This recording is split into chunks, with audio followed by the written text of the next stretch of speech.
So Cart's 2-0 defeat this afternoon. Was it a disappointing afternoon for you?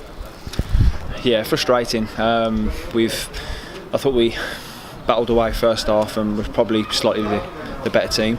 Had the better chances in the game. Obviously their keeper's pulled off a great save from Gudge, a double save. Then we've had one right, he's pulled one across the goal mouth, and then his header just wide. So they've obviously had a breakaway with Green and Booty making a good save. So I thought on the balance of play we probably shaded the first half, and we were confident going into the second half with having the bit of wind with us, but we never really got out of the blocks. And I think you've got to give them credit. They've switched up their system, they've switched up the style of their play, especially for when we played them earlier in the season.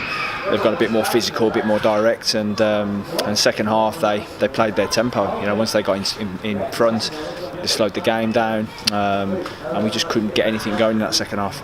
And looking back, those first half chances, was it a case of taking those because that first goal probably won the game in difficult conditions as well?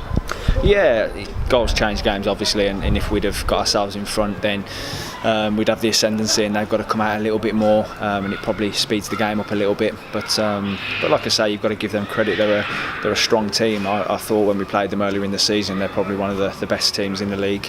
They've obviously had a bit of a bad run, but they're obviously getting it together now. And like I mentioned, they've changed up the system and the style of play, and they've got some physical players out there that are clever, win free kicks in dangerous areas, and like I say, they played their tempo second half, and we just couldn't get any real rhythm in the game. And a bit frustrated not to create as many chances in that second half as well. Test their keeper. Yeah, the gaffer's just said there we just lacked any real creativity second half. The pitch didn't help, but even still I thought we were a little bit sort of off the pace. You know, on first half obviously we got into good areas and created chances, but for whatever reason in the second we just couldn't get ourselves going, and we were probably a little bit disjointed as a team, especially in the final third. Needed to get closer to people and that sort of thing, but listen, we take it on the chin. It's like the gaffer's just said to us there, if you'd have said to anybody involved with the Moors, come the middle of the March, we're coming to Salford in a top of the table clash with a chance to go top of the table, a lot of people would have laughed us out the stadium. So we know where we are.